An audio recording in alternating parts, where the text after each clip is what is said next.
இன்னைக்கு காலையில் சமைக்க வேணான்னு புரண்டுட்டு இருந்தேன். எனக்கு ஐயோ தீபாவளி போகிற முன்னாடி ஃப்ரிட்ஜில் உள்ளதை காலி பண்ணிட்டு போகணுன்னு வந்த மோட்டிவேஷனால் வீட்டில் இருக்க மொத்த கீரையும் போட்டு நான் மாங்காய் வச்சு மட்டும் என்னத்தை பண்ணேன், அதையும் போட்டு மாங்காய் கீரை பருப்பு குழம்புன்னு சும்மா வச்சு விட்டுட்டேன். அப்புறம் கருப்பு கலரில் சட்டியிலேருந்து ஒன்று புறக்கிட்டு இருக்கேன். அது வேற ஒன்றும் இல்லை, கடுகு கொஞ்சம் போட்டு போய் மொத்தமாக உள்ள விழுந்துட்டு. ஆனாலும் பரவாயில்ல, அடுத்த குழம்புக்கு யூஸ் பண்ணிக்கலாம்னு சொல்லி தனியாக எடுத்து வச்சுக்கிட்டேன். அப்புறம் எப்போது வெங்காயம் தக்காளி வதக்கி சிக்கன் குழம்பு வைக்கிறோம், இன்னைக்கு தக்காளியை மட்டும் ரிஜெக்ட் பண்ணிட்டு அடுப்பில் பண்ண வேண்டிய அனைத்து வேலையும் திண்டிலேயே வச்சு பண்ணி ஒரேடியாக கொதிக்க விட்டுட்டேன். சிறு மாறுதல் தான், ஆனால் கலரும் சரி சாப்பிடவும் சரி அல்டிமேட்டாக இருந்துச்சு. அடுத்தது இடியாப்பம் பண்ணலாம்.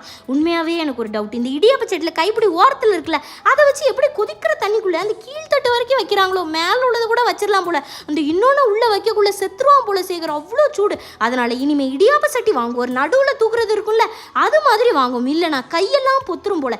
ஆனால் இவ்வளோ அக்கப்பொருள் ஏன் இடியாப்பம் அழகாக வந்துச்சு, ஏன்னா அது தண்ணிக்குள்ளே குளிச்சு குளிப்பாட்டி காய வச்சு தான் எடுத்துகிட்டு இருந்தேன். ஆனாலும் பியாமல் வந்துச்சு. ஸோ பண்ணது எல்லாத்தையும் லைனாக அடுக்கி வச்சு அழகு பார்த்துட்டு எல்லாத்தையும் பேக் பண்ணிட்டு நானும் சாப்பாடை எடுத்துகிட்டு ஓடிட்டேன்.